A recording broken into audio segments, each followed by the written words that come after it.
सबसे पहले crude oil prices पर और जिस तरह की वॉलेटाइल मूव्स हमने आते हुए देखी हैं, इवन एज यूएस प्रेसिडेंट की तरफ से काफ़ी स्ट्रॉन्ग सकारात्मक स्टेटमेंट, स्ट्रॉन्ग पॉजिटिव सेंटिमेंट भी है, चाहे वो वेवर को लेकर है या इस बात को कि ईरान वॉर नियर कंप्लीशन है, लेकिन इसके बावजूद भी ऑन ग्राउंड कुछ बहुत ज़्यादा यहाँ पर नहीं बदला है।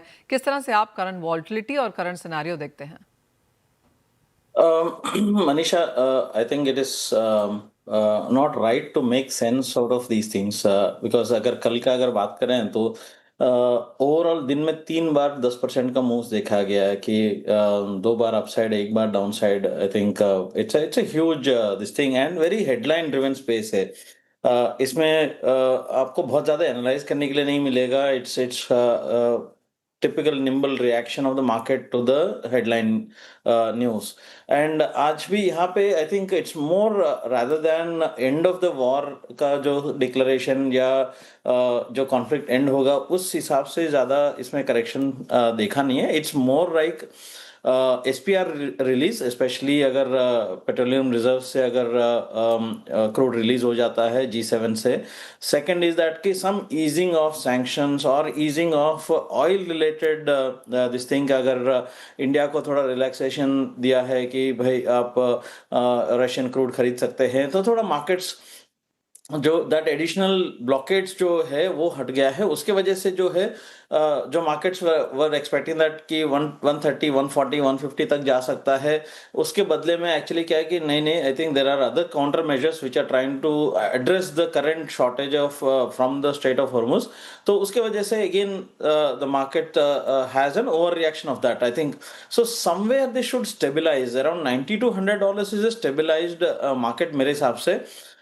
Again, it depends on ki new leadership in Iran, how they will take it forward, whether they will offer some talks. All these things will matter. So it's extremely difficult space to analyze at this point of time. किशोर, आपने G7 का कहा, उनकी भी अभी बातचीत जारी है। उन्होंने कहा है कि वी स्टैंड बिहाइंड, लेकिन क्या क्वांटिटी, क्या timeline, that is the problem. जैसे आप कहेंगे कि जो भी statements as of now markets में आ रही हैं, उसमें कोई भी क्वांटिटी, कोई भी टाइमलाइन, कोई भी एग्जीक्यूशन प्लान नहीं है, इसीलिए शायद क्रूड में इतनी सारी मूवमेंट है।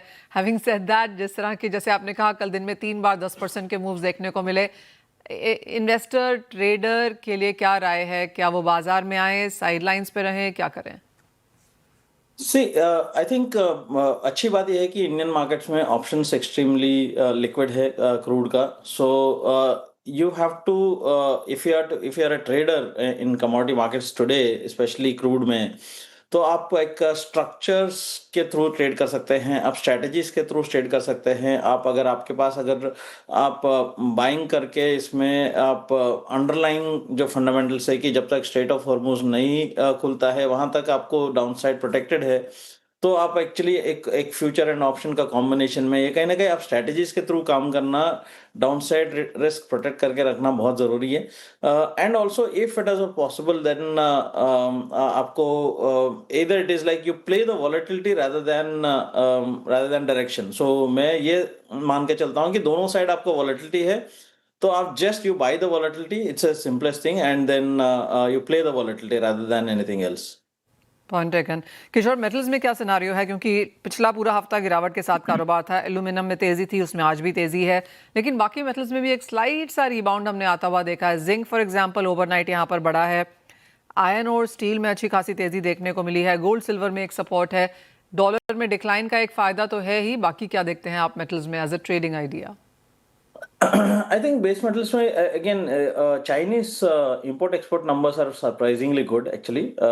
अगर last quarter का अगर देखें तो I think both came import numbers as well as export numbers both have significantly surprising 20% के आसपास आ गया है जो growth in exports and imports together.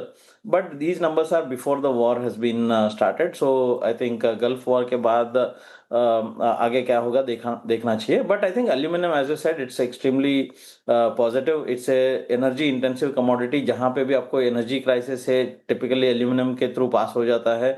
So even अभी एक बेसिकली नॉर्थ प्लांट में फोर्स मेजर डिक्लेयर हुआ है, थोड़ा बहुत फिजिकल सप्लाई स्क्वीज है वहां पे। तो 328 से लेके 335 के आसपास तक आपको थोड़ा रेसिस्टेंसेस है यहाँ पे। तो मैं सजेस्ट करूंगा अगर 318-20 के आसपास मिलता है तो वहां पे खरीदारी करना चाहिए। So buy on dips is a better strategy for aluminium. आप अपसाइड टारगेट्स 335 तक भी रख सकते हैं, बट 318 319 के आसपास जो है वो बेटर एंट्री लेवल्स होगा। एंड फाइनली सिल्वर में क्या करने की राय देंगे Kishore? Sorry, can you repeat that? Silver I think silver थोड़ा कंसोलिडेशन फेज में है at this point of time. मेरे हिसाब से बहुत ज़्यादा ट्रेंडिंग मूव्स कम दिखेंगे।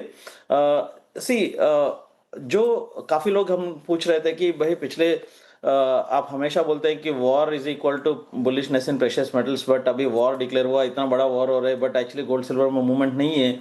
आज एक्चुअली वॉर एंड का डिक्लेरेशन आ रहा है या वॉर एंड करने का जो इंडिकेशन आ रहा है, तो आज एक्चुअली गोल्ड सिल्वर बढ़ गया। So actually typically it's more related to cash. So जब भी जो वॉर डिक्लेयर हुआ था या अनसर्टेन इवेंट हुआ था, there was significant demand for cash across the world. The cash is dollar actually. So dollar का जो strength है, dollar index में strength है, because everybody wanted to move to the dollar. So वहाँ पे आपको because of the dollar strength आपको दोनों गोल्ड सिल्वर में जो weakness दिखा था।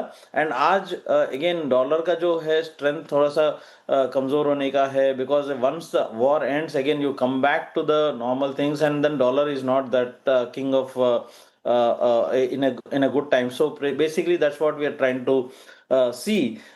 But शॉर्ट टर्म में मेरे हिसाब से ये बहुत बड़ा कंसोलिडेशन फेज है। एंड आपको ऊपर में आई थिंक 2,85,000 2,90,000 के आसपास का जो रेंज है, नीचे में 260 265, आई थिंक ये रेंज के बीच में मेरे हिसाब से एक महीना के आसपास इसमें ट्रेड करना चाहिए। जाते जाते किशोर एक फाइनल सवाल यहाँ पर रुपए में, जहाँ पर बाकी सब मार्केट्स के साथ साथ एक अच्छी ओपनिंग हमने रुपये में भी आते हुए देखी थी, लेकिन खुलते के साथ ही यहाँ पर 92 के लेवल्स फिर से क्रॉस होते हुए नजर आए हैं। 0.25% की गिरावट के साथ रुपए में फिलहाल कारोबार, यहाँ पर क्या रेंज बनती हुई नजर आएगी इस फाइनेंशियल ईयर एंड तक, और फिर जितना फोर्सिएबल फ्यूचर आप देख सकते हैं? I think rupee is struggling in two phenomenals. One is that energy imports है, because we are a highly oil dependent energy import dependent country है, तो वहाँ पे actually एक बड़ा सा जो झटका लगा है। सो वो छोड़ के बाकी एक्चुअली क्या है कि जो ग्लोबल इकोनॉमी स्लो डाउन और एआई रेवोल्यूशन का how we are going to take it up, and then how the investments have to go through, and broad equity markets में फ्लोस अगेन फरवरी के बाद मार्च थोड़ा सा खराब फ्लोस दिख रहे हैं। सो ये सारे फैक्टर्स इसको इन्फ्लुएंस करते हुए दिख रहे हैं। मेरे हिसाब से 9280 is a short term resistance which we are seeing. Probably 9280 के ऊपर शॉर्ट टर्म में एक बार के लिए रुक जाना चाहिए।